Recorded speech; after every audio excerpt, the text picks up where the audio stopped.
Imagine sitting quietly in your living room after an ordinary day. Nothing terrible happened. You weren't running from anything. You weren't in danger. And then, without warning, your heart begins pounding. Your chest feels strange. Your breathing changes. Your hands start to shake. You suddenly feel dizzy. And one thought enters your mind with terrifying certainty. Something is seriously wrong with me. You check your pulse. You take another breath. But somehow, breathing seems harder. Your heart beats faster. And now you're frightened because you're frightened. You don't know what's happening. You don't know how long it will last. And if this is your first panic attack, there's something nobody can prepare you for. It can feel incredibly real. For many people, the first panic attack isn't frightening because they understand what panic is. It's frightening because they don't. And there are 7 things I wish someone had told me before my first panic attack. The first is this: a panic attack can feel physical.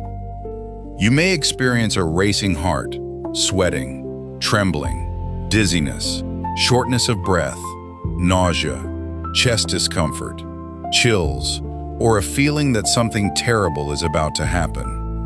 And when you've never experienced it before, your brain naturally searches for an explanation. Maybe it's my heart. Maybe I'm having a stroke. Maybe I'm going to pass out. Maybe I'm dying. That is what makes the experience so terrifying. The body is sending powerful signals, and the mind is trying desperately to understand them. But here's where things can become even more frightening. Because the second thing I wish I knew is that fear itself can intensify the experience. Imagine your heart suddenly beats faster. You notice it. Your brain asks, why? You become afraid. Your body responds to that fear. Your heart may beat even faster.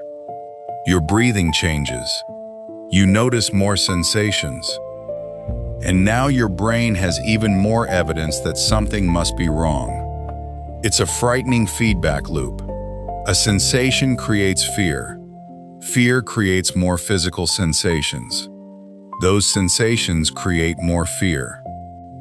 And suddenly, what started as one strange feeling becomes an overwhelming experience. But there's something important you need to hear. Feeling terrified does not automatically mean you are in immediate danger. At the same time, you should never assume unexplained chest pain, severe breathing difficulty, fainting, new neurological symptoms, or other serious or unfamiliar symptoms are just anxiety. Especially during a first episode, medical problems can sometimes resemble panic. That's why getting appropriate medical evaluation matters. But once serious medical causes have been ruled out, understanding what panic can feel like may take away some of its mystery. And that leads to the third thing I wish I knew. Your first panic attack can change the way you look at your own body. After the attack ends, you may think it's over. But sometimes another fear begins. What if it happens again? You start monitoring your heartbeat. You pay attention to every breath. You notice every little sensation in your chest. A headache suddenly feels suspicious.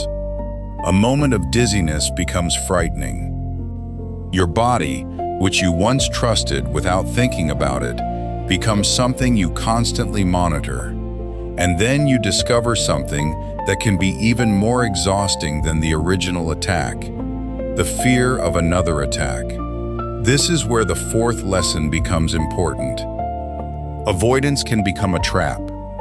Maybe you stop driving long distances. Maybe you avoid crowded places. Maybe you stop exercising because your heart beating faster reminds you of the first attack. Maybe you don't want to be alone. At first, avoiding these situations feels like relief. But relief can teach the brain something powerful. Good thing we escaped. That place must have been dangerous. And the next time you encounter the same situation, the fear may return even stronger. That's why recovery isn't always about making sure you never feel anxiety again. Sometimes it's about learning that you can experience uncomfortable sensations without automatically assuming catastrophe. And that brings us to the fifth thing I wish I knew. A panic attack doesn't mean you're weak. This matters especially for people who have spent their entire lives being strong for everyone else. The man who handles the bills. The father who keeps going. The husband who doesn't complain. The person everybody calls when something goes wrong. He may think, "I've handled worse than this. Why can't I control myself?" But panic isn't a character flaw. It doesn't mean you're weak. It doesn't mean you're broken. And it doesn't mean you're losing your mind.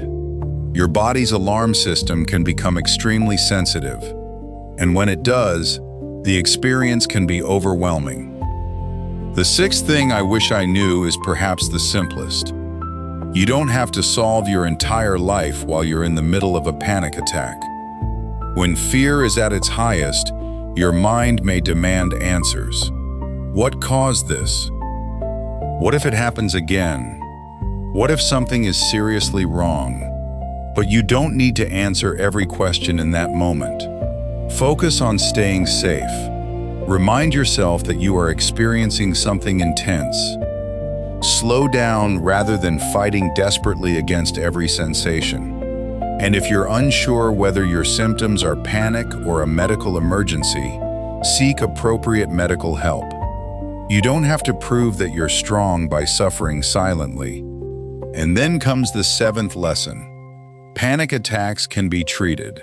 For some people, therapy, particularly approaches such as cognitive behavioral therapy, can help change the way they respond to frightening sensations and anxious thoughts. Depending on the individual, a healthcare professional may also discuss medication or other treatment options. Lifestyle factors such as sleep, stress management, physical activity, and reducing excessive caffeine may also be relevant. The important point is this. Your first panic attack does not have to become your future. You can learn what happened. You can learn what triggers your fear. You can learn how your thoughts, sensations, and behaviors interact. And you can rebuild your confidence in your own body. Think back to the person at the beginning of this story, sitting alone, heart racing, breathing strangely, convinced something terrible was happening. Now imagine that same person months later. The heartbeat becomes faster again. For a moment, the old fear returns, but this time something is different. He understands what he's experiencing. He doesn't immediately assume the worst. He doesn't feel ashamed.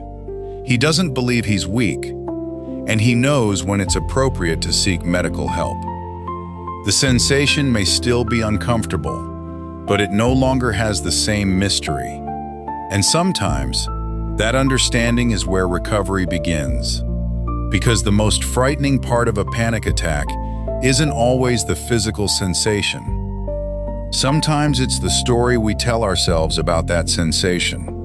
A racing heart becomes, "I'm dying." A dizzy moment becomes, "I'm going to collapse." A strange feeling becomes, "I'm losing control." And when those thoughts take over, fear can become enormous.